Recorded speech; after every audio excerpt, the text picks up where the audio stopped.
Motherfucker was amped. The nigga was motherfucking hyped up. The nigga just grabbed the nigga, snuffed the nigga, and it was on.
One.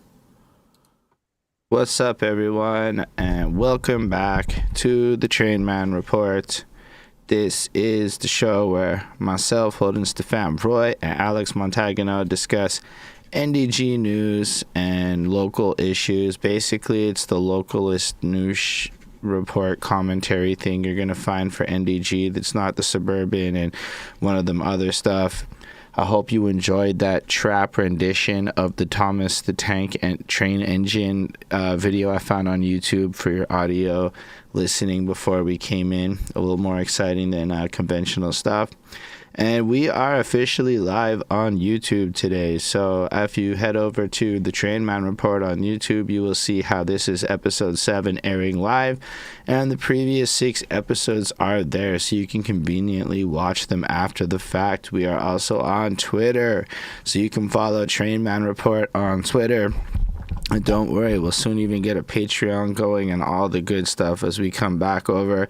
We also wanted to let you know that this is a community show, so there is an open invitation to the different people watching this, that if you want to come on and tell your story or talk about something in the community that you feel passionate about, this is a platform you can come to do it, because that makes it more of a fun community vibe. But it is December 26th, the day after Christmas, and good luck finding a podcast guest that day. Super big challenging. Even my other podcast that was supposed to air on Monday did not air on Monday. We didn't make the pre-recording session on Sunday we had planned, because it's the holidays and people are trying to get their eat on and escape life for a little bit. Understandable. Yes. Merry Christmas. And New Year's Eve is next week, of course. And Happy New Year. And nice time of year, right, Holden? It's Holden, definitely a good time of year. So, yeah. Holden has been a great partner in this exercise or project, I should say. He has brought a skill set and dynamism to make these podcasts as interesting as they possibly can be. And that's the goal. We want to appeal to the 75% of you out there that don't vote. That's our target demographic. Target demographic, those who don't vote. And also just to have an open community conversation about NDG, CDN-NDG. We are part of the larger borough of CDN-NDG when it comes to municipal issues. The political districts overlap, but they're not the same, right? So the district, our federal district and our provincial district, electoral district, and municipal electoral district are different, unlike Toronto. But that's a conversation for another day. So back onto local issues, Holden, I gotta say that sweater is that's nice. You told me that's STM merch. It really is. I got it at the STM.com. If you check it out, it's the Metro ho-ho, and all of the individual Metro stations are like puns on names. So it's like Sure Brunch de Noël instead of Sherbrooke, or Mary Ucam, Saint Lauberin, Places Atoka. I don't really understand what all of them are, but if you understand all the good Quebec Christmas terms, you are in for a field day with my sweater. But a lot of people call me ho-ho, so I was like, wow, it looks like the STM made a sweater for me. And I went straight to the STM boutique, because I don't know if y'all knew this, but the STM has a merch store, and you can go there. And I ended up buying this and a mask that had like the Metro map on it. And I'm like, I can't believe I'm actually buying merch from the Metro people, but well, it's a good symbol of the city. We're in your city's metro/subway line. I think it's a subway everywhere else, and we just get used to metro, so we call it that. And then people shake their heads at us in other cities. Yeah, and saying that, as Trainman, I have to tell you and identify that the metro is a train. So they're there. Some people forget about that or lose sight of that. And my understanding is that they have rubber wheels, which is unconventional for the type of train that it is within the city. And this one guy was surprised at how loud they were with rubber wheels, because he would figure they'd be quieter. Yeah. The rubber wheels were to aid and assist the metro from getting up and going down the steep grades that we have in the city. Because remember, Montreal is built around a mountain, Mount Royal, Montreal, right? So getting a little like mansplaining there. But I have to say that sweater is coolio. And I'm guessing that you bought that in like it's a physical place. This store that STM I bought has it on the internet. Oh, okay, so it's an online store. Okay, that's okay. What's crazy? I had to spend like $15 for shipping or something stupid like that. I was like, it's the that's STM. a lot. But that's a lot. Like, we live in the same city. Like, why is it so expensive? There is a physical location. It's nothing, in Montreal Nord nothing or makes something sense. like that. Nothing makes sense with the SCM, man. I was like, that's a lot. But there is a physical pickup location. At the time, it would have taken me like an hour by bus to get there and back. So, like, each way. So I said, no, I'm going to pay their $50 for shipping. There is a physical location, so it does exist. Okay. But I don't know if it's like a store or if it's just a pick up the package you bought online location. Okay, because it was far away. And I don't go to Montreal Nord very often unless, like, I have to, because it's pretty freaking far from where I live right now, and thus it's not my priority. I'll pay $15 for a little bit of convenience.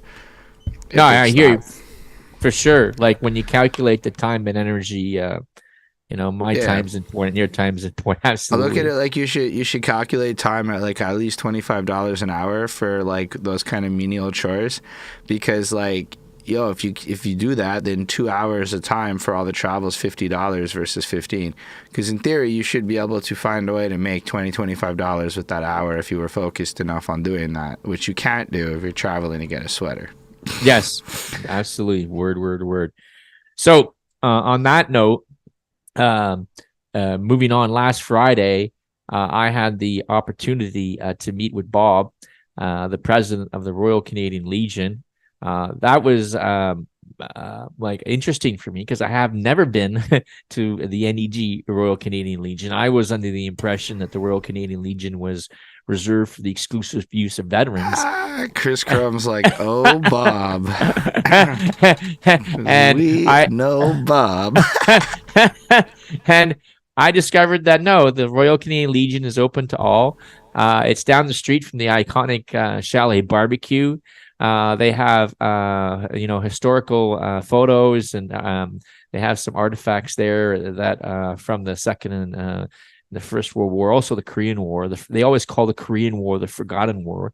And very interesting. Met with Bob, and he's working hard to get the community interested in the Royal Canadian Legion, and make it the space available to those in the community. And is looking to increase the membership, and obviously not exclusively via veterans to the community at large. And when I was there, if anybody knows me, I'm a modeler, of course. I'm model trains. I've modeled many NDG establishments, for example, the Impress, the Ortois Saint-Joseph, Transo. And in the Royal Canadian Legion, there's this impressive model, just mind-blowing model of the Vimy Ridge Memorial Monument in France. And that's a Canadian monument that was built in France to, I guess, celebrate it's to celebrate and memorial to the Canadian soldiers that fought in the First and Second World War. But it was built for the First War, of course, and also to celebrate the victory of the Battle of Vimy Ridge.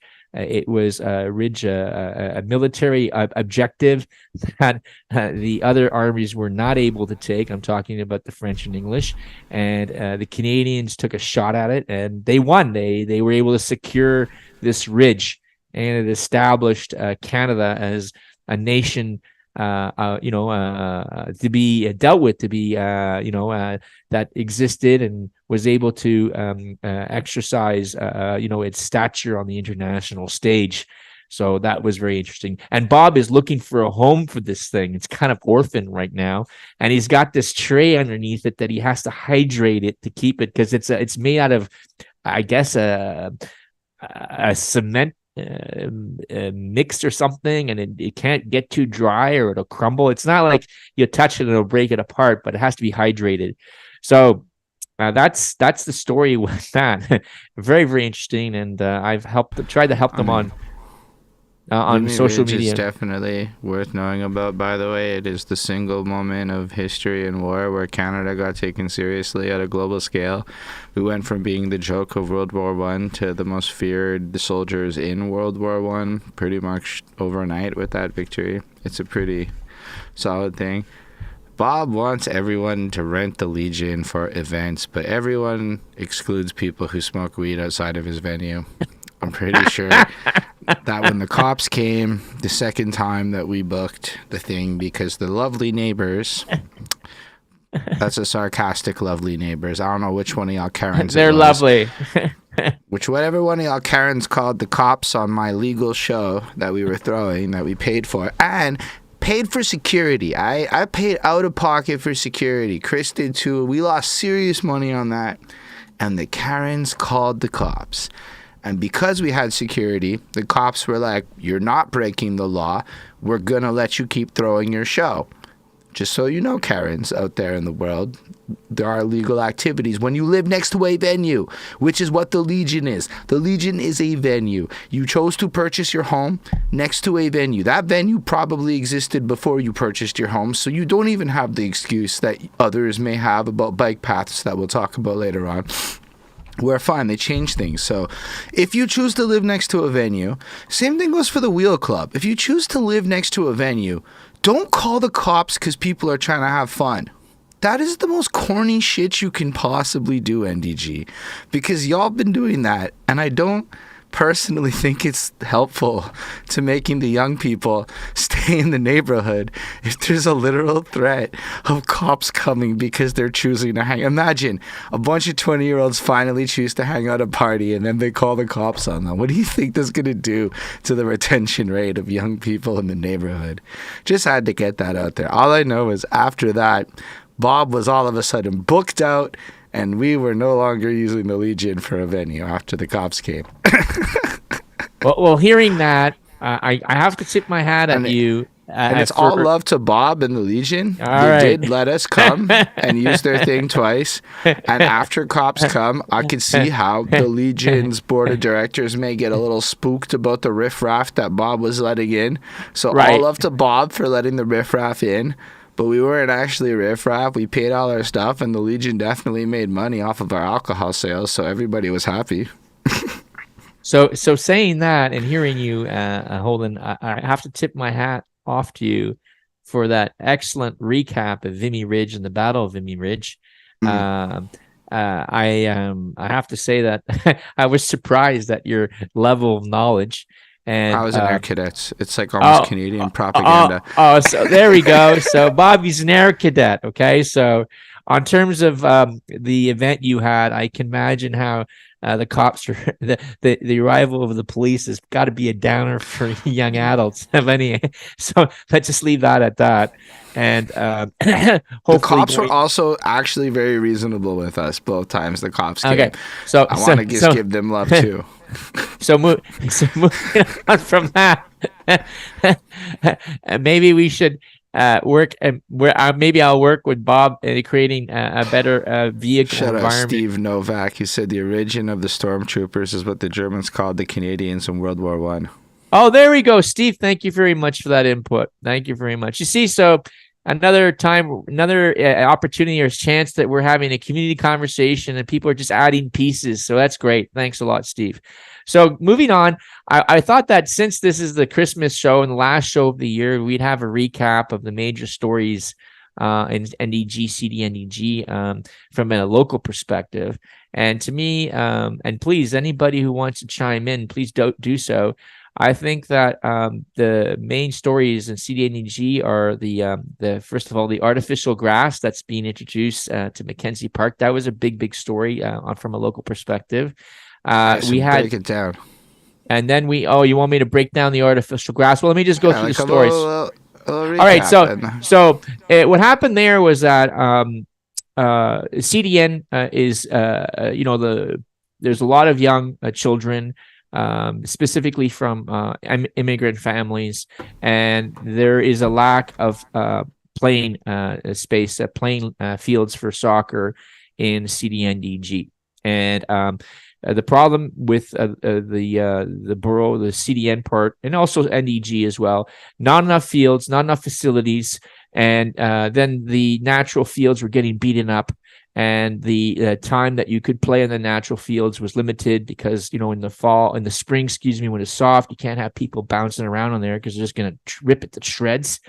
And So the city went ahead and in my mind, bulldozed a plan to convert the fields in Mackenzie King Park to artificial grass. And this really drew the ire of some people who were working hard to clean up Mackenzie King Park. And I know Mackenzie King Park very, very well because I lived right beside that park when I lived in CDN back in the day. And I can tell you that CDN-NDG was a park that was severely neglected by the city. I made several interventions. I even had to make a complaint to the ombudsman to get it cleaned up. And then there was a group that came in, and I'm tied to that group by Lynn Bonneau. She's my main contact. And they came in and they cleaned up that park. They started to show it some love, a love that it did not have. And I thought it was really in bad taste that this is my personal view, of course. I think it was really bad taste that the city came along and decided to make these significant changes to the park without engaging this group and at least getting them on side. And I also had the opportunity to meet with the president of the Côte-des-Neiges soccer organization that is put in charge of organizing the young people into soccer teams and soccer training and all that kind of stuff. It's independent of the city. It doesn't receive any money from the city, but it does receive obviously access to infrastructure like buildings so they can have an office and the fields. And what I discovered in that meeting, which just blew me away, is that the city is able to find like $2 to $5 million to install these artificial fields in Mackenzie King Park, but they weren't able to find like $8,000-9,000 to get access, to pay for access to private artificial turf fields with L'École Notre Dame in Côte-des-Neiges off Queen Mary. And I just thought that was extremely bizarre. And because there's a lot of schools, CEGEPs, high schools in the Côte-des-Neiges area that have fields like that. And it doesn't seem like we were leveraging that very well. And I do remember in my 20 years of experience, it being discussed repeatedly by the civil servants and the elected officials of trying to leverage these private assets for the benefit of the community. And I'm hearing a lot of double talk about that. So that was the artificial turf story. And then boom, bike paths, right? So we have the Terrebonne bike path and the Terrebonne issue right now. And then there's the bike path they installed in that connects basically Snowdon with the western part of Snowdon, because people don't realize Snowdon is on the west side as well as on the east side. They needed a way to cross the Kerry Expressway safely. That was supposed to happen at Isabella way back in the Applebaum years, and it was introduced. It was supposed to go up Lacombe, but it got kiboshed, believe it or not, by the deli, Snowdon Deli, excuse me, and who has mouth-watering, smoked meat sandwiches and serves delicious chopped liver. But they didn't want a bike path because it was going to take parking away from their customers. And so that got pushed over, which I think was a bad plan. It was a compromise plan that really has the bike path now going by the Jewish General. And from what I hear from people, it's a complete foobar. It's dangerous. And was a lot of opposition about the planning and execution of that bike path. And then the second, I guess, chapter of the bike path saga in CDN-NDG. NDG is the Terrebonne bike path, which you and I have already talked about at extent. So with that, though, there's this YouTube channel called Not Just Bikes. It has 1.15 million subscribers. And 4 days ago, it released a video called I Visited the Best City in North America. It was all about Montreal and its infrastructure.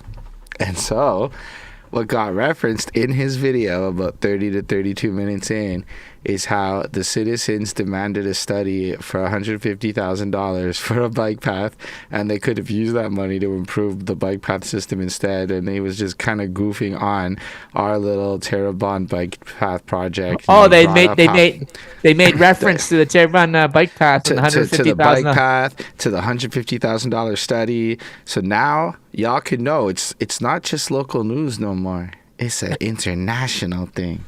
And that's us they're talking about. We're on top of the world, man. What's crazy is he described his experiences leaving Namur Metro and how it is the worst metro exit he's been to in all cities that have metro exits. Because as he pointed out rightly, you walk out and it's a 3-lane fucking road followed by a 6-lane highway, followed by a 3-lane road, a highway entrance, and a Harvey's parking lot. It is, I've never thought about it before because it's just what I know. But that is the ugliest area for a metro exit in the whole city. But I gotta ask you for context here, because he did a YouTube video.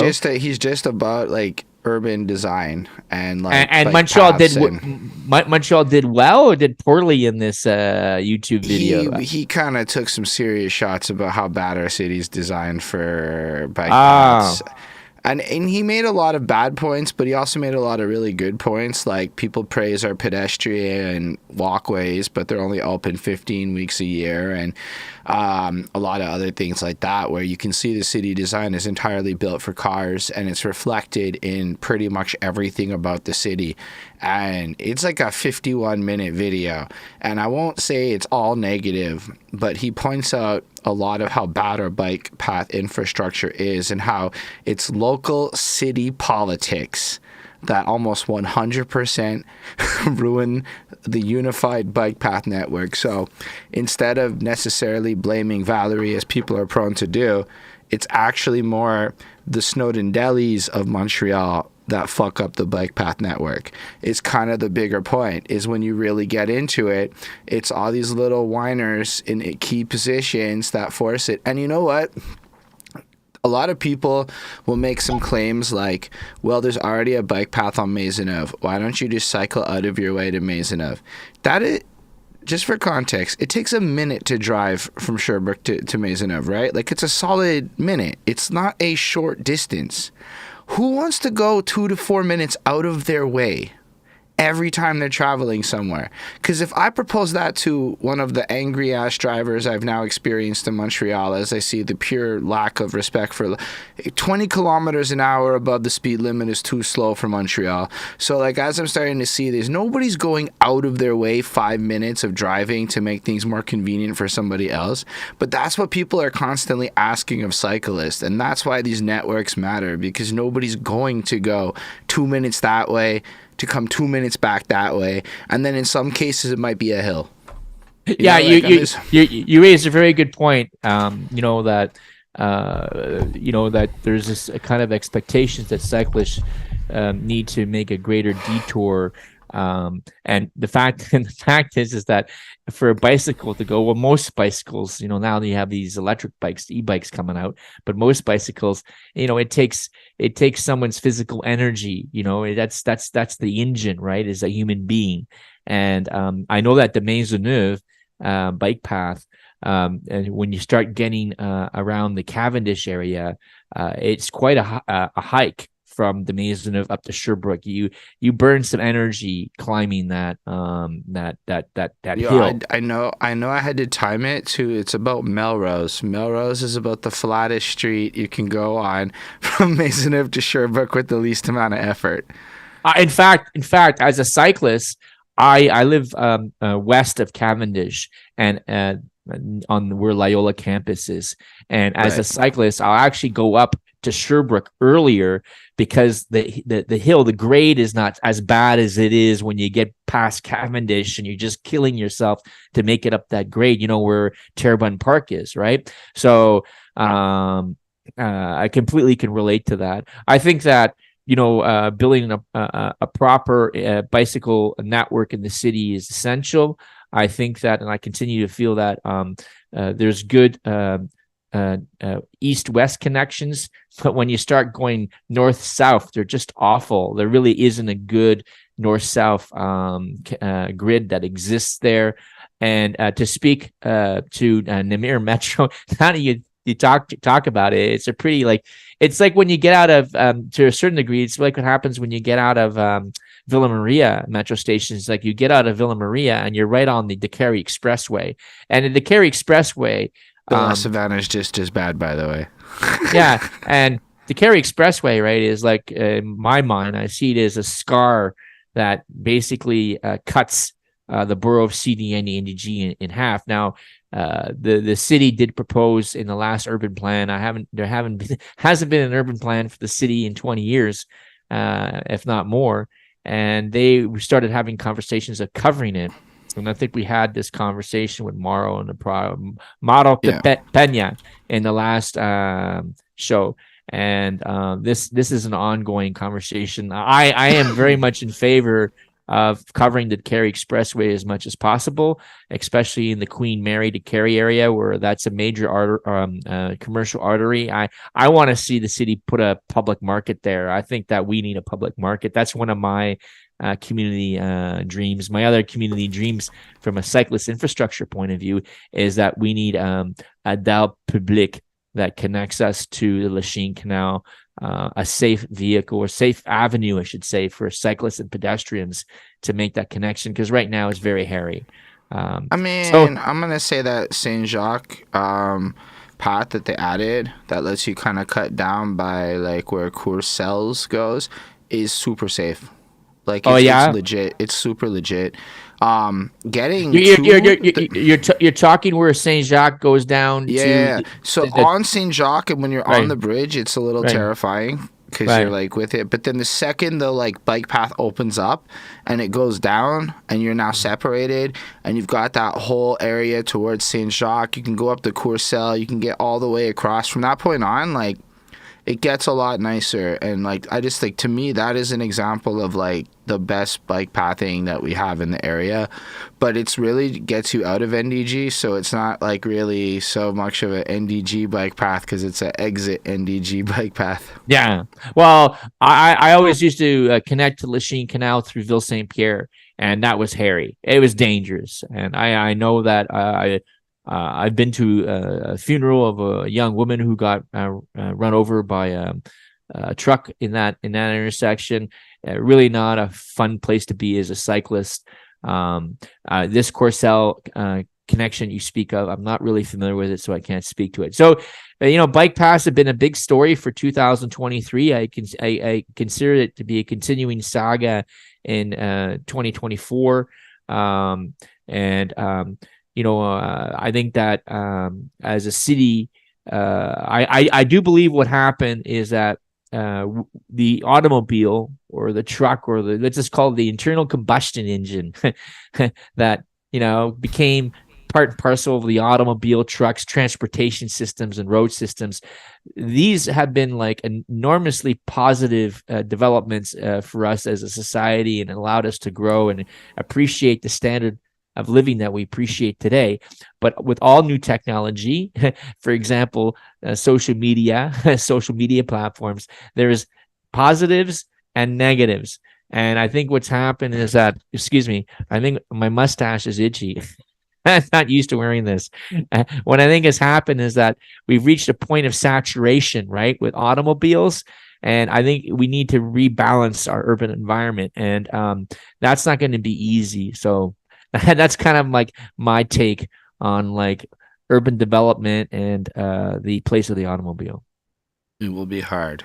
You've heard it here first. It's always hard. It's going to cost more than $150,000 to study that shit. It is. And then, the other big story that hit the news this week, and very local, right? Very extremely local. I've been hit by this as well personally. Is the state of the drains in NDG and CDN-NDG have they broke the camel's. It's been this piece of straw that's broke the camel's back, and a whole bunch of NDG people are involved in a class action suit against the city. And we always talk on this show about, okay, what are the concrete actions that we can take? And the courts always have come up regularly in that conversation. And here they are. Here, they are taking the city to court. They've said, you know what, we've had enough. You're not maintaining the infrastructure, in this instance, the sewer system properly, and because of that, we incurred significant damage and loss to our homes. And so the flooding that happened earlier this year was a result that's right. of the sewers not sewaging correctly. Well, the city. Remember I was talking about this because we had the kind of like meeting that the city had over the Terrebonne bike path, but about 2-3 months prior to that, they had a meeting. They invited all the residents in Loyola because Loyola was really hit hard to discuss the flooding. And they had civil servants there basically telling the residents that there's nothing they could have done. It was like the sewage system would never, or the drain system would never be able to like handle this volume of water, suck it up. Global warming's here, and we're not responsible. And people were just pissed. They were like, "What?" And I can tell you, I can relate to them. I understood. I like the city as in my mind, being involved in a municipal scene for 20 plus years, as I mentioned repeatedly, maybe in an exhausting way. The city has not been investing here. And if global warming or climate change has become an element that we need to be more concerned about, well, the city hasn't been doing anything from an infrastructure point of view in order to deal with that. And the presentation that the city gave was I felt it was weak. And I thought that they were using, they got flooded in New York, and people are like, we're not New York, and we're Loyola. What does this have to do with Loyola, New York? So there was a lot of frustration there, and I really wish that group who's taking the city to court class action. I think this is good for us. This is good for the community because people are standing up and saying, no, enough's enough, and the city has got to justify itself, which it hasn't had to justify itself at all, right? It's got to go in front of the courts and argue why it did all that it could do, and it's not liable or responsible. And it's gonna be very interesting to see how that plays out. Yeah, and I can. Do you have anything that you'd like to add in there? Because is it like the sewers are crap? Like, is that what they're saying? Like, that's what the situation is? Like, well, the sewers are an average about 100 years old. They're in poor condition. I know that in my street, we've had issues with the sewer system collapsing. The city really hasn't invested significant dollars in addressing the aging infrastructure from the sewers perspective. The other thing too is that in CDN-NDG, when they built these sewers, we don't have storm drains, right? And I'm sorry for the kind of crassness, but all the crap or piss, all the wastewater, all the water that goes down the sewers and the streets, it's all the same drain, right? It's not separated. And I just think that the city really hasn't, in my mind, properly maintained them. You have to clean them out like anything else. Just imagine your house, right? You have a house, or for that matter, an apartment. Have you ever had a drain clog on you there? Everyone has drain clogs, and then you find out that some drainos don't work in some things, and this is the same thing for city sewers, right? And what I suspect is that there was a sewer that was clogged, that had debris or something that was preventing the proper flow of the water, and it aggravated the situation and added and led to flooding. And the city wouldn't own up to that. And they said, our sewers are perfect. And they showed you pictures after the flooding. I thought that was the most ridiculous thing I ever saw in my life, because as a contractor, I can tell you that if you have a clogged drain, right, and you have an enormous, like say on a roof, you have a roof drain that's clogged, like it was, streets clogged and the water is accumulating. Water is very heavy. And once you clean out that drain, right, that water just will go down drain, and it'll just like flush things out. It's just the massive force. And that's why when you clean a when you clean a roof drain, because a lot of NDG homes have flat roofs, and if you have a big swimming pool up there, the last thing you want to do is clean that drain out completely, because what happens is all that pressure will go down the drain and it'll start coming out of the toilets and the sinks in the house and make this huge massive mess. You'll have these geysers. So any plumber worth their salt will tell you, when you clean a drain like that, you got to start slowly. You have to pump, even bring pumps to pump out the roof first, so the pressure's relieved off the house, and then you clean the drain. So I guess to make a long story short, the city is showing us drains after the flood and says, well, look how clean they are. And like, well, it's because they got flushed out, buddy. So the assumption then is that the city did not clean the drains previously, and then the flood kind of just did the work for them. Exactly. And now they're trying to be like, well, look, see, our shit was maintained. Well, obviously, I'm not in the city sewer system, right? I cannot claim with any certainty of what the condition of the city drains are. But if I look at the city streets, the stuff that I can see, like our parks, our streets, are they properly maintained? They're not. So why would we think that the sewers are being properly maintained, right? It just, that's the logic stream I follow, right? And it's a fact. And I mean, also, like, it's like the only stuff we can't see, the sewers, are in perfect, they're pristine condition according to the city. So but it's I'm also like, we know that they're not, because they're doing construction on the sewage on Côte Saint Luc right now, right? Because I saw that, like, people are like, what the fuck are they doing? They're not doing anything. No, they're working on the sewage. But, like, you don't see them do that very often in our borough. Because you would know, because there'd just be this random construction that looks like Côte Saint Luc where nothing looks like it's happening, but it's still construction. So, like, and also if it was going on like that, it would become a topic of, are we wasting too much money, and why is this happening? And, like, it would be like something that gets discussed if it was happening, but nobody ever talks about sewage unless something breaks. Yeah. And this is the same. This holds true for a home, right? Nobody in their home is sitting watching TV and thinking about the drains in their house. The only time they think about the drains in their house is when they have a clog, right? But at the same time, on the city level, they have vacuum trucks, right? They're huge vacuum trucks that they come and they vacuum key points in the sewage system that they know are problematic. And I do remember that back in the Applebaum years, Jeremy Cyril was highly critical of the city because they had reduced the budget for the cleaning of the drains. And, like anything else, drains, water lines, parks, streets, city infrastructure, and whatever shape and form it takes needs to be maintained.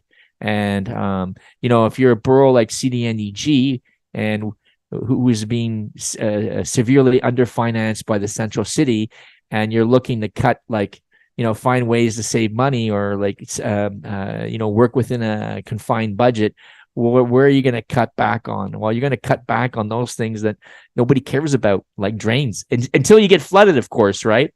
And then what happens is the city now is, the liability is being pushed on the insurance companies. But you know what happens, right? We get flooded, people make claims to insurance companies, and the insurance companies sue the city of Montreal. This is very common, like revolving door actions that happen. And now what you're having is the homeowners themselves, either they didn't have coverage or whatever the case may be, are suing the city directly themselves. So it's going to be interesting how that plays out, because the city insurance companies are suing the city all the time. You'd be surprised how they're constantly suing the city of Montreal. And I have stories about that. I wouldn't be that surprised. I mean, I feel like it's like everything else. Like, a lot of the police pays out a shit ton in lawsuits. The city pays out a shit ton in lawsuits. And all of this comes out of taxes later on. So, if we could avoid the lawsuits in the first place by doing things better, it's like, instead of paying out $25 million to, 500 in NDG whose houses got fucked up, you could spend $25 million on the pipes, and then nobody's houses get fucked up. But like I mentioned earlier, right? People, the sewer system is not something that's on people's top of mind, right? It's not something That's because again, we don't mean our is inherently a very boring topic because it gets presented super boring. But like if you ever played The Sims or SimCity or anything like that, and you really like kind of start thinking about it, I think that through education and like kind of raising awareness to who's responsible for which parts of government and being like, well, look, if your shit's fucked up in the floods and because of the bad sewages, this is something we should care about as a city to avoid having it happen again. It becomes something else that like when city councilors are there, if we came with questions about infrastructure repairs instead of like, actually the bike path thing is an infrastructure repair, so people were coming with that, but like all this stuff is really how we can focus the issue. But like I just think it takes more people getting passionate about more topics and kind of educating the world that this is the vast amount of stuff the city's supposed to be paying for. Where does this money go? And then highlighting how we can kind of focus the government as a group of people, whether that's signing petitions, whether that's showing up at city council and flooding that building. Imagine every single time they had city council, it was more than the 200 people in that room kind of thing. You know, it was like 500 people, 1,000 people pulled up. All of a sudden, the city's going to act mad different towards CDN-NDG than if they just consider us to be apathetic towards the situation. People across all government levels, they want complacency at all costs. So they will kind of deal with you more seriously if they think you're going to be a little more riled up over it. Like I'm sure they're going to take that bike path project a little more seriously given the amount of feedback they got. Yeah, absolutely. Even if they don't change anything. Like getting people engaged is important. But I have another tidbit I'd like to add about the whole flooding. I'm curious to know though, like I think it's a central city that is responsible for the actual, not the cleaning of the sewers, but the construction of the sewer system. And I'm just curious whether that's the case, because I noticed that in the Montreal Charter that if the borough gets sued for issues related to its jurisdiction and it has to pay for those settlements itself, or it has to impose taxes to pay for those settlements. And I'm just curious how that whole dynamic works with this litigation or insurance companies suing the city of Montreal for flooding. I wonder how that all plays out. I'd be interested in knowing about that, because I know that for example, the fire service has been sued, and one of the things as a contractor that you know about is that there was a fire, and the firemen arrived at this fire. I don't know the specific place, but this is an event that actually happened in the city of Montreal, and the firemen arrived and thought they had put out the fire, and they left, but they didn't. The fire was still smoldering behind the walls, and then the fire took up again and burned the house to the ground. And the insurance sued the city of Montreal and said, oh, your firemen showed up, they didn't do their jobs, they didn't guarantee that the fire had been completely put out, this house burned to the ground, and because of that, because of the firemen's negligence, we have a claim that we shouldn't be responsible for this. As the insurer, this the fault lies with the city, and they won. So now when the firemen arrive at your house, right, and you call on a fire, they're going to rip your house apart to make sure they got that fire out. Even if they didn't have to, they're going to do it anyway. But now the insurance has to pay for all this, repairs, because the firemen went overboard since they sued them prior. So this is the kind of silliness that we have in the city of Montreal in terms of, like, that's the other angle of it, right? The litigation, right? Right. I mean, that's a really fair point that I don't think a lot of people think about. I mean, I certainly don't think about the litigation of if the city servants do their job to the fullest or not, and who's responsible for what within the jurisdictions. But I think that we need to care a bit more about it if we want to see improvements to the neighborhood, because with the recessions and everything kicking in, I can imagine we're going to start to see real issues start to show the real cracks in the system. Like unmowed lawns is the first symptom of bigger problems. You know, it starts with unmowed lawns and floods, and it turns into maybe the fire department isn't available when it should be. And maybe it's a big exaggeration, but if you did play SimCity, that is the progression. Yeah, and saying that, you're absolutely correct. You know, I think that we're going into, you raised a great point. We're going into some rough economic times now. It's official that Quebec is in a recession, and the city is generating less revenues than it did before. What's happened is that there's less home sales happening, and welcome tax was, I don't know if anybody's bought a home in Montreal lately, but when you buy a home, you get walloped. It's huge welcome tax bill. Like a house, you can easily get a welcome tax bill of $15,000-$20,000 in CDN-NDG very easily. These are like $600,000-$800,000 homes that are getting these type of bills, and that's kind of the average price of a home, a duplex in CDN-NDG. And the city was just using this money. It was getting all this money, and it was a great source of revenue for them. And that's gone way down. And then what's happened too is that as we're all getting squeezed collectively as a community because of increasing taxes, my hope is that, as you mentioned, people start getting engaged and start looking at their tax bill and start asking questions. Because really, what's happening in the city of Montreal right now, and this relates to the other big story in CDN-NDG, which is a continuing story in for 2023, is the budget, right? So the borough introduced a 2023 budget last year, of course, in the beginning of this year, and they just introduced the 2024 budget. And both of those budgets, from a borough perspective, were like, you know, in the 9% tax increase range, right? And for borough taxes, and people, if they look at the taxes they paid like 2 years ago and compare the taxes they're paying in 2024. So that's a 224 visa to 2022 comparison. They're going to see, wow, we're looking at like, you know, taxes going up in like, you know, the 12%, 14% range, depending upon, you know, where your valuation went. And that's a big hike. And then also what's happening in CDN-NDG is our food banks are starting to get squeezed. There's been a lot of talk coming out of the NDG food bank about how they're getting people at the food bank now they've never seen before. It's not the typical, like the profile of someone using a food bank is way out the window because people are just getting squeezed. Right. I mean, I guess that's kind of what happens when, like, I mean, there's been a lot of layoffs over the last year. There's been a lot of food price increases, and I could say mortgage payments. That too.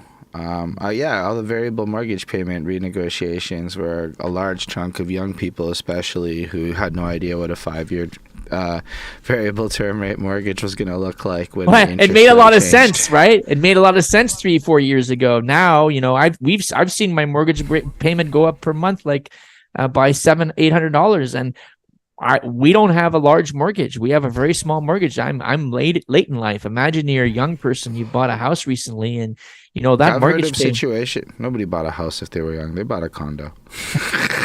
Yeah, you still have a mortgage on that, though, man. I know. Got a mortgage on that. You still have the same problems. And on top of that, don't forget on top of that, of those people though, right? Like, we're talking like rents went from like $900 to $2,700.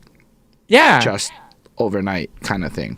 Because how do you renegotiate with a bank who owns the vast majority of the debt on your house or condo, or the percentage of the condo? When you said apartment, you meant condo, I think they're holding. Yeah. Yeah, no, condos. Yeah, nobody. And don't forget, in condos, right? Not only do you have your mortgage payment going up, but then you have this, they call it the syndicat, the condo, in English, I don't even know what the word. Association fees, yeah, whatever. Yeah. So they've got a lot of people that tell you what you can and can't do in the home you allegedly own. Yeah. This is not, man. They're not under the control of the Régie de Logement. They look at their expenses and they say, if they've gone up 50% or whatever the case is, we're raising condo fees by 50%, right? It's like there's no like third party, neutral party to negotiate disagreements, right? It's the condo association or the syndicat, as they say in French. So, people are going to get hit, it's, right. It's not going to be a pleasure. We're entering a difficult period. And then the other big story, right, is, and this is affecting NDG, CDN-NDG, as I've always indicated to you, is the largest Anglophone community in Quebec. We're like living under an onslaught of laws being passed by this nationalist government bent on identity politics that has just been completely hostile to us. It's just, and I see you've already seen it. There's been a little uptake in 2023, but I expect that 2024 are going to continue this trend. You're seeing the population of CDN-NDG dropping, and I suspect, to be fair, there are a lot of those people are probably leaving to other parts of the city. I know there might be a chunk that leaves the city, but I think a lot of people aren't necessarily leaving Quebec. If I want to purchase a home, I'm not staying on island. I'm going to St. Lambert or one of those Laval suburbs whose names I don't know of because I probably can't afford anything in Chamonix. Or I'm going to Repentigny, or I'm going all the way as far as Saint Jerome. Because, if you want to own a house and have any kind of property under the age of 40, for the most part, unless you're blessed in a sense where somebody passes and you get a house. Once you get that first house, you enter the game and you can flip that house to the next house and all this other stuff. But if that never happens to you, your starter home is not going to be on island. So I really think that that's one of the biggest things that's forcing an exodus of people in we'll say 25 to 35 age range leaving the city, is you basically get peer pressured by your older people in life that you're not really an adult until you own a home and all this other old-timey logic that gets kicked in. So it's almost like leave Montreal or you're infantile in the eyes of your elders. And the government's mad at us for not buying houses, apparently, even though we can't afford houses, because houses went up 300% in the last 20 years in prices. I completely agree with you. There's going to be some exodus that happens of people going off island, look for cheaper homes. That's for sure. And especially with work from home. And then you're going to have obviously people leaving CDN-NDG to live in other parts of the city in Montreal that are nicer because they get more money and they get better infrastructure. They get investments in infrastructure that we don't get. Like, for example, the Sud-West, right?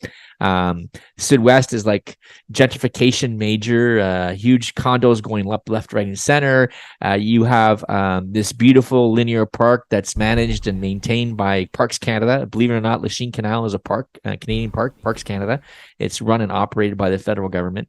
And it has a lot going for it. It's got the Atwater Market, Notre Dame. It's got Monk Avenue. What's that other street that made the news? You were talking about it. I think Wellington. Wellington, that's right. It's got Wellington. A lot of funky, cool stuff happening down there. And it's kind of, if I could use the expression, it's like, the yuppies are all down there. Yeah, or dinks. We call them dinks. Double income, no kids, right? They're down in the Sud-West, so it's kind of the hip place to be now, right? So that's happening. There's a lot of hip places to be, so it's kind of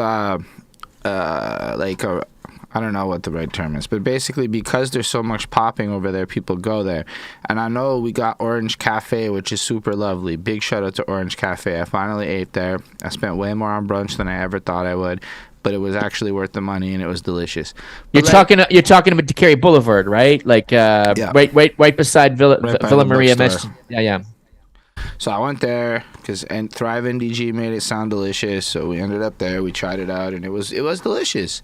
But when you think about nighttime activities or evening activities, I feel like there's a lot less popping in NDG. There's a couple of little spots on Monkland you can go to and whatnot. But if you head over to the Sud-West, there's just so much chic shit.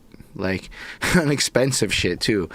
These girls got in my Uber and had just gone to Burgundy Lion and had spent $90 each at Burgundy Lion. I'm like, damn, people are really willing to go there and spend money and all this stuff because it's a more bustling part of town where people are choosing to go congregate. And I mean, all love to Honey Martin's and all the places here, but I just don't think that we're cultivating the kind of reputation that makes young people want to go spend crazy money and then Uber home after. You know, like, because that's people can act like that isn't happening inside the city, but it is. It's just not happening here because it's not like bustling and pustling with, and it may be. Because, again, I once talked to politicians about this, and there was this lot of pushback that this needs to be a private enterprise thing. But from my understanding, private enterprise is backed entirely on city bylaws allowing for tax breaks, exemptions, and zoning issues to allow for these people to have a facilitated time opening businesses here. So we're not getting an Empress Theater or adult venue or a nice popping place unless the city kind of makes it easy for people to open these businesses and stay alive in this economy. Otherwise, you're just asking for a sinkhole. There's like 180 restaurants in NDG, you know, already. That's actually a lot of restaurants, you know, for such a small portion of the thing. So just adding more of the same isn't going to change stuff. There has to be almost like this city initiative of we're going to make NDG popping again. We're going to throw giant public festivals. We're going to do all this stuff, and we're going to take the money and put it there so that people think it's cool. Because otherwise, look, like the language politics thing is Quebec-wide, right? It's not just Montreal. It's not just NDG. It's like the whole city gets it. Like the Sud-West also has to deal with the same language crap that Legault's doing. And so it's not like just an us problem. It's a whole Quebec problem, right? But yeah, I agree. Population exodus. I agree. Across the city, it is something we are dealing with, though. I agree with you that it's not a uniquely CDN-NDG issue, but I do believe that it impacts us greater than other parts of the city. Just by the receipts, as you call it. That's what the receipts show, right? Demographically, more Anglophones live here, more allophones live here, more immigrants live here, and these are kind of like the communities that are being negatively impacted by these laws, and just look at the new rules and regulations that Legault wants to impose on universities. Well, we have significant educational facilities in this borough. For example, we have Loyola campus of Concordia. I know I could go on, and this legislation. Marinopolis is in. Marinopolis might be. No, Westmount. it's in Westmount. Yeah. So this legislation. But people who go to Marinopolis would live in CDN-NDG. Yes, if they were coming from out of town. Yeah, that's correct. That's correct. So all these, and then thank you for that point, because Marinopolis also is subject to new laws and regulations related to access to Marinopolis, and these students, international students or out of country students that were coming to Quebec to study, there's going to be less of those, and then I think that people are going to start looking elsewhere, like I did. This happened to me, right? When I graduated from university, Parizeau was the premier of Quebec. It was a very dark time to be in Quebec if you weren't like a pure laine Québécois. And I just didn't see a future for myself. And the only reason why I enjoyed the career that I enjoyed and where I am in my life is because I went down, the 401 to Toronto, and I lived in Toronto for 3 years to kick off my career. And just through luck, I was able to. What changed, though, is that that's not an option no more. Why is that not an option? Well, they don't have to go. They can go to Calgary, go BC. First of all, going to Calgary going to Calgary and let's say the smaller towns. Come on, that's not comparison. You're going out there to do physical labor, and that's your only real career options now to go out there. You're not going to Edmonton, let's say, to just start your marketing career. Like it's. But why is Toronto not an option? I don't understand. You need something like $3,000 just to rent an apartment out of pocket day one. And the number of people who have that kind of liquid capital to make that jump today, it's not happening. People are too poor, for lack of a better term, to just relocate to Toronto the way they could have 20 years ago. Just given how expensive Toronto got.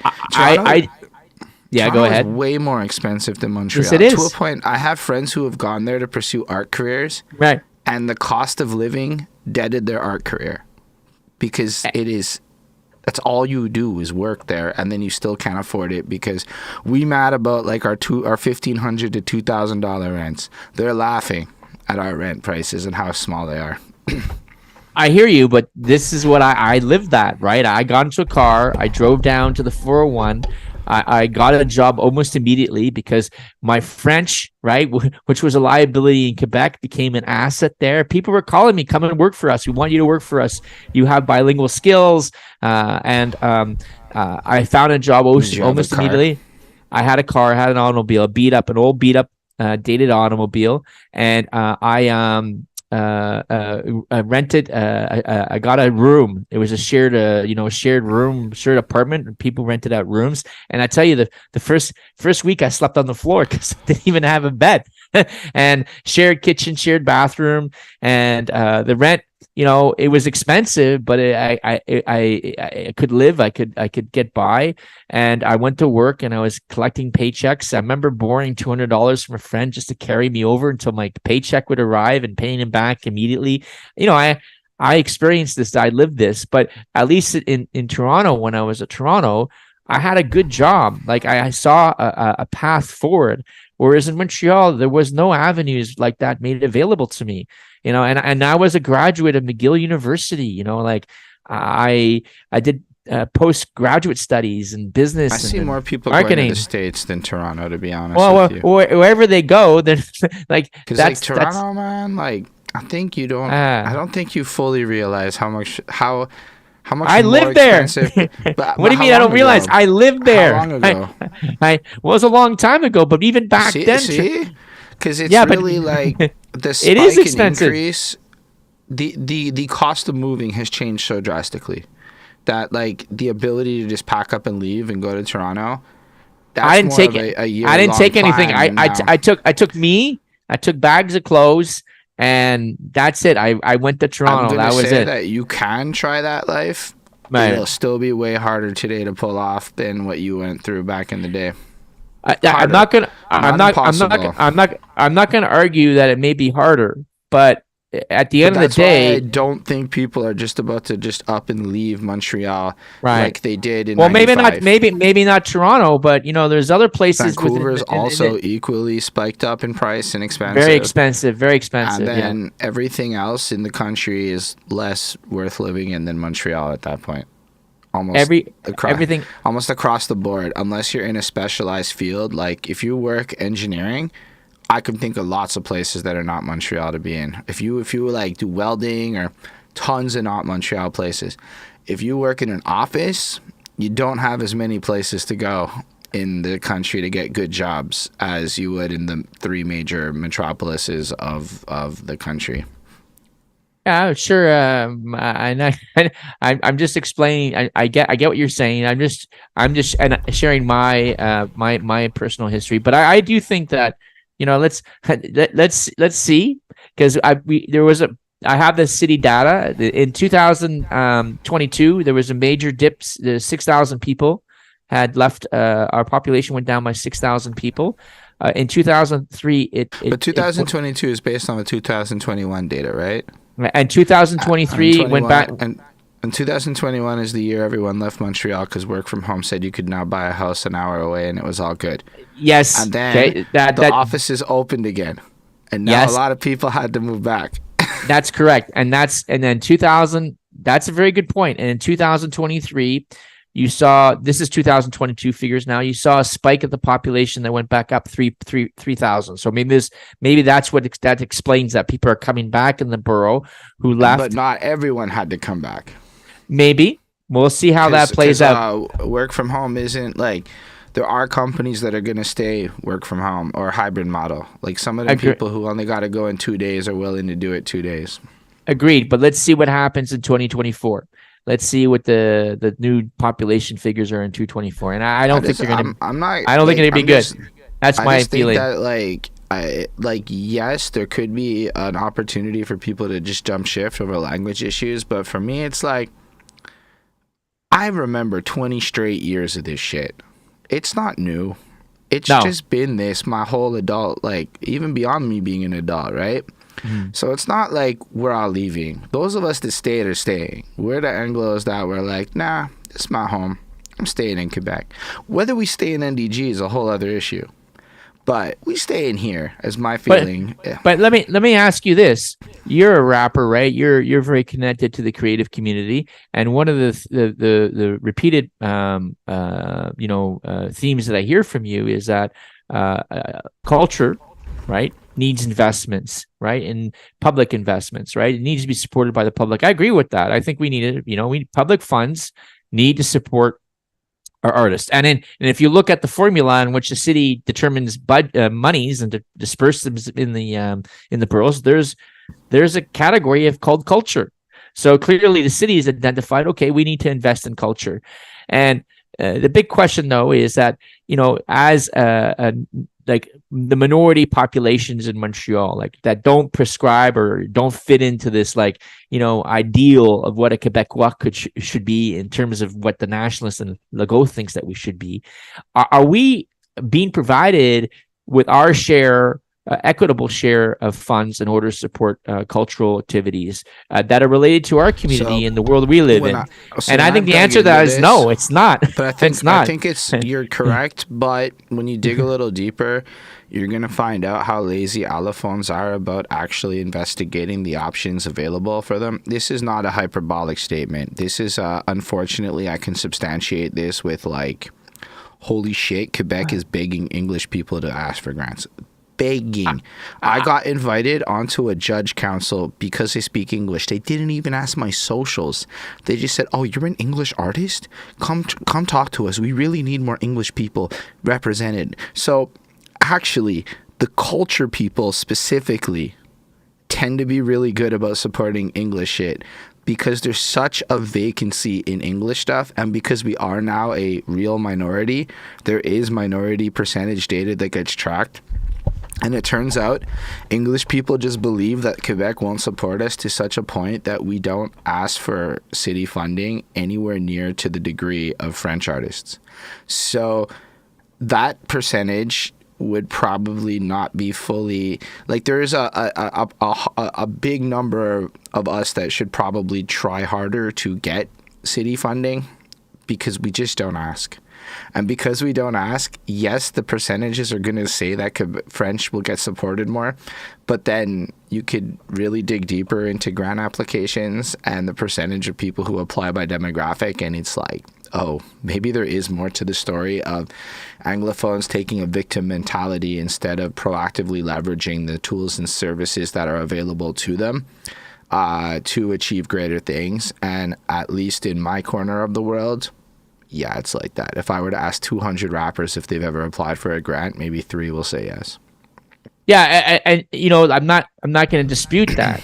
My only point is that we're kind of being marginalized politically in this province, whether you want to admit it or not. The writing is on the wall. In art, it's weirdly to your advantage if you play the cards right. In everything else, it's pretty shit. Okay, fair enough. But I'm not gonna dispute what you're saying.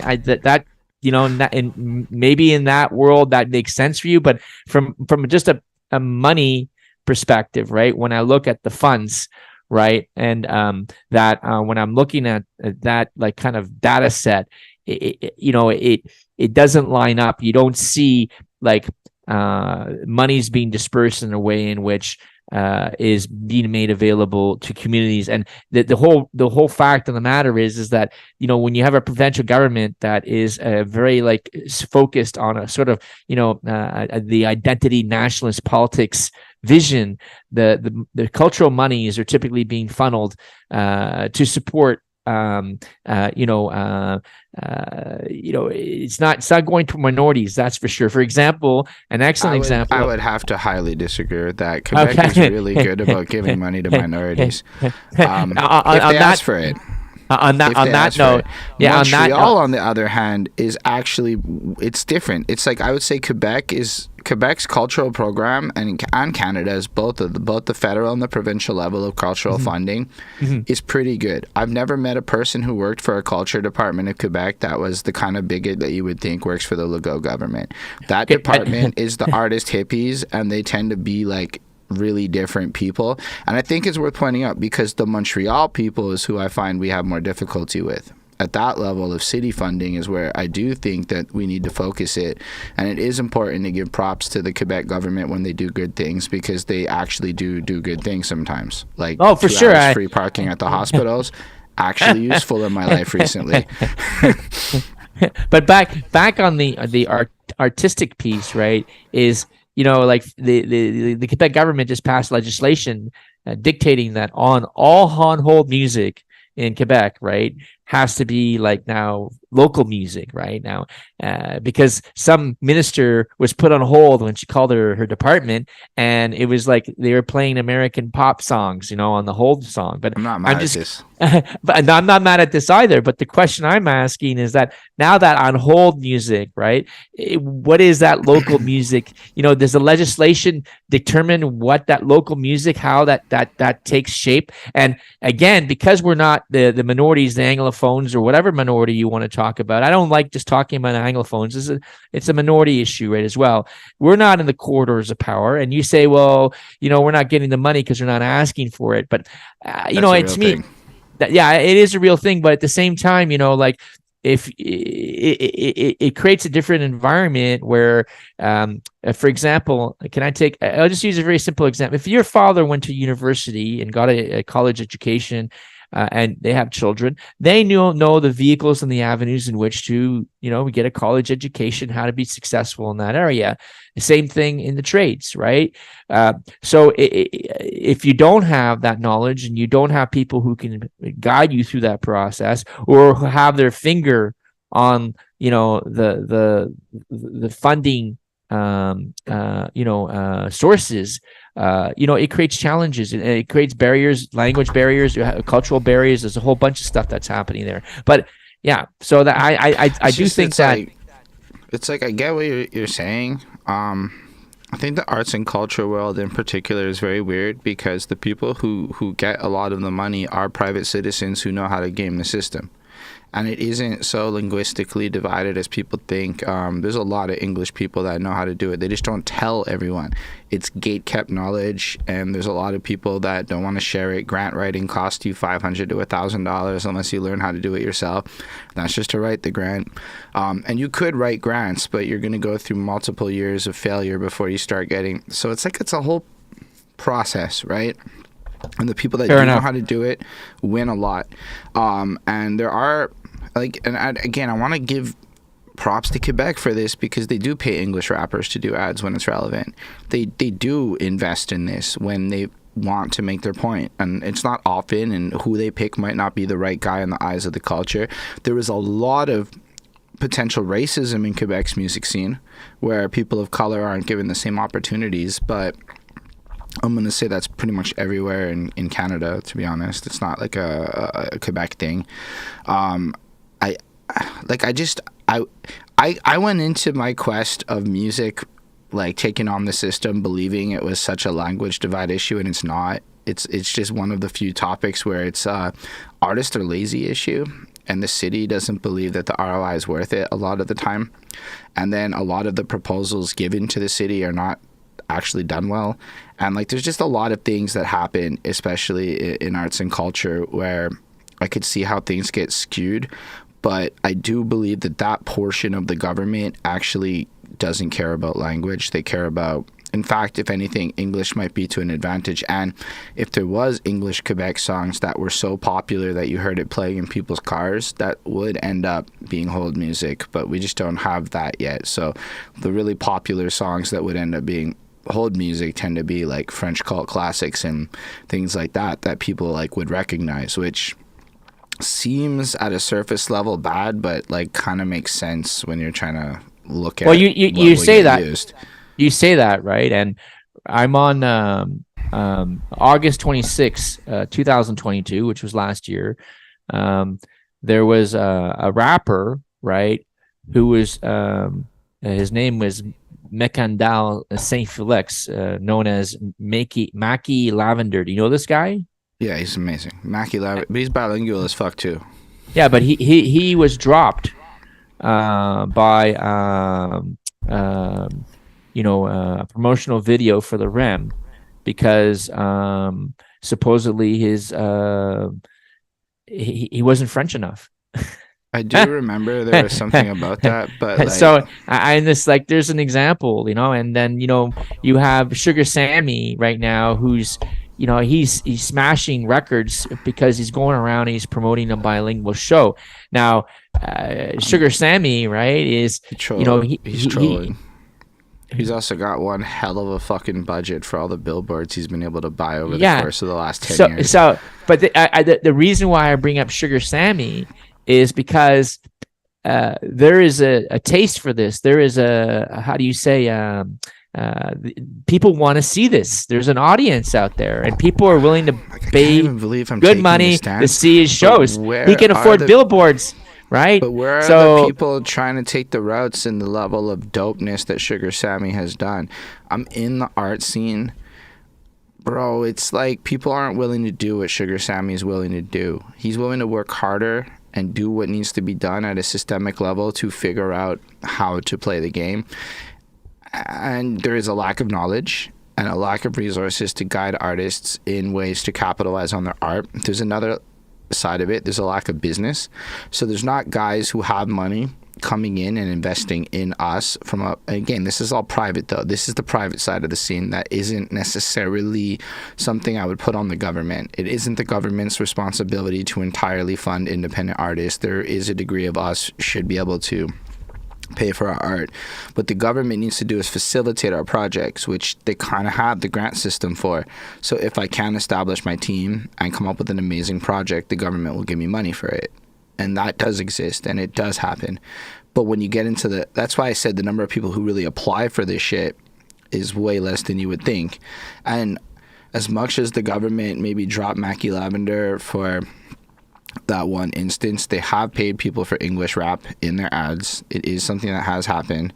And the fact that they're even paying rappers in the first place is progressive as fuck for them, French or English. They're taking their steps. I can't comment on your world because I'm not a rapper. And I don't think I'd ever be good as a rapper, by the way. But saying that, I'm not actually a very good musician. I've never had a very good ear. I like listening to music, but I've never been very good at playing it. And that's the honest truth. But I guess I just don't think that there should I think a lot more people could have a tighter music scene here if a lot more of the people involved in specifically the music, and I assume it translates to other art forms as well, were to quote unquote play capitalism better. Because Quebec's a weird place for art actually, because it's basically a socialist system and a globalized capitalist economy. So what happens is a lot of the socialism kicks in, and you get what I call festival darlings and people who will get maybe $800 checks here and there from government projects that do happen. And there's a ton of festivals now that prove that English art is getting invested in, because I know a bunch of people that get booked all over. Jerkfest happened, and you see them all over CDN-NDG too. This summer is the first summer I can say rappers got booked all over NDG, and I can't say shit no more because that happened this summer. There's a few people, I think Brian Smith is one of the guys' names, who really took the reins and put the projects together, and it's all English. And like Mackenzie King Park had a whole festival that friends of mine get booked at. So this does happen, but there's no profit in this. There's no capitalism in this. So there's no like from a business point of view, there becomes no number business case of ticket sales and things like that would entice rich people to come. It's just the government threw money at a project and things happen, and then there's nothing that's kind of gluing an industry together around that. And I don't know how the government fixes that, and I don't really know if they can, because they, in a sense, are part of the problem with their grants, ironically, by making it so easy for so many things to happen, but there's never really a business case. And I'm only bringing all this up because, like, in the art world, it's stupidly complicated. it isn't just this simple matter of Quebec throws money at it, because they've done that, and then there's still no famous English stars. Like, we still ain't popping like that. Oh, there's Sugar Sammy, right? So we have Sugar Sammy. So isn't comedy though. Quebec likes comedy. There's quite a few comedy guys. I'm sure Joey Elias can go around NDG and do whatever the fuck he wants, and the city will throw money at him. Like, I'm not, and I don't mean that negatively. I mean it like, I'm pretty sure that's a real thing. Like, certain genres, I'm sure, like, acoustic guitar motherfuckers are going to have a much easier time in the city because they're safer, family friendlier, and it unlocks more opportunities for them. Fair enough.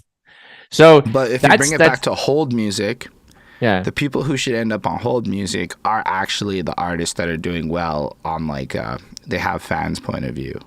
It should be like local. Like, I don't know. I don't know. I haven't read it. I haven't read the legislation. I don't know what this hold music shape form is going to take. To me, that's actually exciting that they're going to force people to play. Like, I don't know. It might be a bunch of French music you've never heard of, but with Bill 96, right? I doubt there's going to be like anything else there than the Celine Dion's and the Celine Dion wannabes in the world, right? So, if they're putting Celine Dion on there, we get an English representation. Let's go. I probably get in trouble for that statement. But like, I think you're gonna hear a lot of French artists, but they're actually gonna make good music, and there are people here in the city that like when it comes to like music, it shouldn't really be like we're judging it so linguistically. There's still French NDG artists, right? Like, that actually live here and make French music here too. So like, we can't just look at it like this is a negative thing. I'm all for forcing local people to play local shit. That's something I think the government can do. And that 30% radio law is the reason we all know the Tragically Hip and a lot of other things. Because trust me, if they had never forced Canadian radios to play Canadian music, a lot of our Canadian music heroes that Americans have never heard of would not be people we've heard of. And that's just how it works. Like, certain people in Canada are just, we all know them, but you go talk to your homies in New York and they're like, who are you talking about? And you realize, oh shit, that's because of that 30% Canadian music law. Otherwise, it would just be dominated with American music. And that is kind of a thing that happens a lot, is people are, you see it in politics, people are obsessed with American politics and don't care about local stuff. So saying that, so we did a recap of the main topics this evening in terms of the stories of the year. We talked about the artificial grass. We talked about the bike pass. We talked about the budget. We talked about, how NDG is now living in this environment that's being kind of forged by these new laws. Bill 96, for example, the new law covering universities. There was new legislation in curtailing and limiting access to CEGEP, English CEGEPs, and now there's legislation that's now that's been adopted that's centralizing the administration of hospitals, which I have quite a few people work in these hospitals, and they think it's a very, very bad thing because they're very concerned that the hospitals will lose the local capacity to raise funds and connect with the community. So these are like big major things that'll impact CDN-NDG, because NDG, right? We have the Glen Super Hospital. We have the Children's that's in that facility. You have obviously the Royal Victoria. You have the Shriners. You have Queenie. You have the Jewish General Hospital. There's some massive St. Mary's. There are massive. And then there's the Saint-Justin, which is the Quebecois, the French version of the Children's Hospital. So CDN-NDG has massive medical infrastructure in terms of buildings, people who work here, and services. It's just massive. We're the second in the city after Ville Marie, if I remember correctly. I have to look at the figures. So those are the kind of big stories that we're going to continue to track in 2024. As you know, I'll be continuing to work on on the budget. I'm still waiting for data from the city of Montreal that's related to my access to information trial. I went to court against the city, and I still have not. I'm going to get a judgment from the the woman who was the judge of that process. I don't call her a judge; they call it I forget the technical term. I apologize for that. And I'll be getting more data, crunching more numbers, and have more things to say. And I'm going to come back to this culture thing with you, Holden. You know why? Because the city of Montreal has a whole category on culture and how money is distributed on that. I was not pro for it. I was defending Quebec. Oh no! I'm not criticizing you. I'm not even saying that the numbers I get from the city of Montreal will be bad. I'm just going to tell you what they are because they're in the formula. And I haven't done the numbers yet. I've looked at it a little bit. And, we'll do a rundown, and I'm going to do some comparatives on that and just show how that money is being distributed in the city and how that all plays out. And, see how 2024 pans out. There's a lot of things that are going to happen in 2024, and then election season's coming soon, 2025 of the year after, and it's going to be good times, interesting times for NDG. And I do hope that in 2024 that we get a lot more active participation by the residents in civic affairs. As you always repeatedly, Holden, I got to give you credit for that. You're like pushing that envelope all the time, and it needs to be pushed. And otherwise we're just whining. What's that? Otherwise, we're just whining about problems if we're not thinking about how to solve them. That's right. And while government is meant to facilitate community initiatives and things like that, I think it's supposed to start with the citizens if we want to see things happen. In my understanding of a democracy, right? Like, I'm not going to act like I really believe we live in a traditional democracy here, but if we were to try to take on the mantle of democracy, it starts with the people caring enough to be involved in a process in the first place. Otherwise, we're just kind of letting the people in charge do kind of what they want without holding them to account. Because, I mean, yes, we can vote people in and out, but we're not even doing that. So, it's like, something's got to change. If 80% of people voted, I'm pretty sure they would take us a lot more seriously. And saying that, coming full circle in this conversation, right? I started this podcast talking about the Royal Canadian Legion, and right. These women and men went off to war, and they died, sacrificed. They gave their lives, for ideals, and one of the ideals is freedom and democracy and open society, right? And it comes back to lest we forget, let's not forget about these people. And saying that, I think that you say it's not the government's responsibility, it's the citizens' responsibility, but I do believe the government. Yeah, I think we need to care. We have our part in it. We have to care. But the thing is that what I think that's lacking these days, and I see it, is we're not teaching our kids about civics. We're not talking to them about civics 101, what it is to be a member and participate in a democratic society. Every single one of us, like, for example, Holden, you're on this show, we're doing this show, and you're contributing to civic life by doing this show and talking about these issues. And I think that obviously people's capacity to be engaged is different. We can't, we have to be realistic, but at the same time, I think it's important that everybody is conscientious that our democracy is only as good as we make it, right? And that's it. And if we're not, I want to just give a shout out to Johnny Giap, who left a comment. The music industry is close to dead. I lost all my jobs because of it. I worked 9 years for just-in-time distribution Fusion, 3 years for distribution TRX, 6 years at this next place, all closed down, at this next place, and many more, plus the death of kind of retail. Music has no more attraction. It doesn't have the impact it had before. The generation of the past were driven by the music of its time. It influenced their everyday life, but now it's flying in the air. And I get where you're coming from, and I think the biggest thing that changed, I'm going to be real, is video games. Back in the day, y'all didn't have no Cyberpunks and Fallouts and Skyrims and Call of Duties and Fortnites. Video games was like Pongs and Marios and lit, but not lit. We got video games that people literally think are better than sex right now. And you know how I know? They put their time into video games instead of trying to get laid. So, like, back in the day, people just didn't have that. And video games are such an integral part.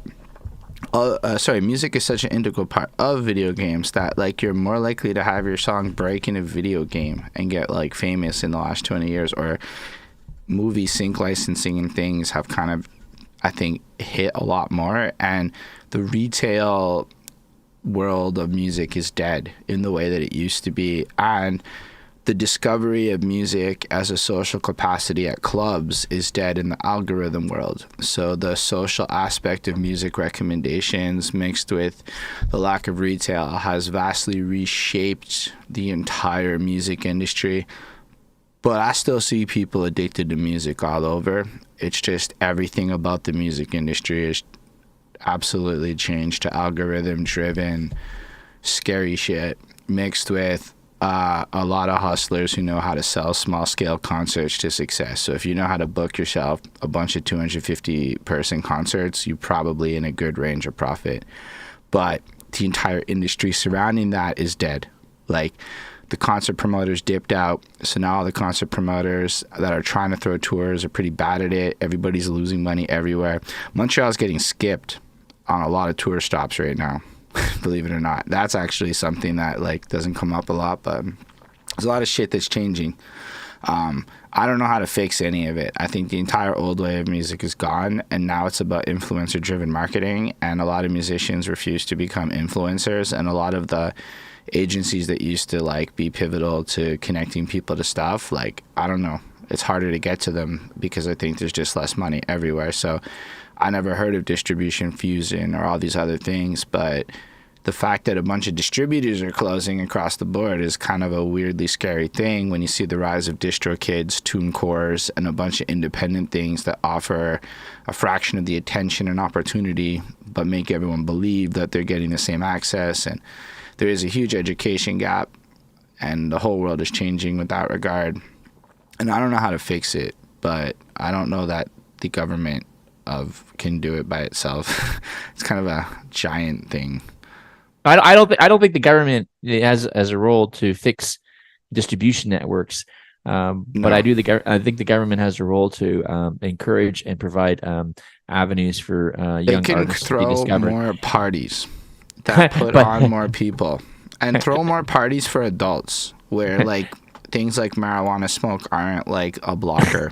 And I know how that sounds, but, like, you can't legalize weed and then shame people for wanting to smoke weed. You know what I mean? Like, there is that disconnect between Quebec's legalization and then Montreal maybe not wanting it to be in public. See, these two things create a disconnect in entertainment.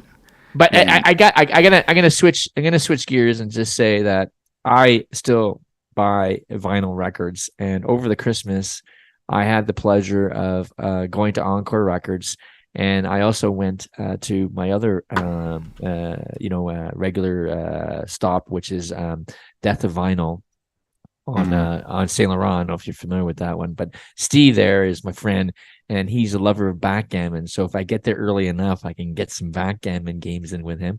And I hear what you're saying. There's a lot that's changed, right? We're living in a world that's changing rapidly, and I think that, including myself, haven't figured it out yet. I really haven't. I haven't really figured out how all the pieces fit together. You're absolutely correct. I have a teenage son, and video games are like movies now. Like, people, they wait better than movies sometimes.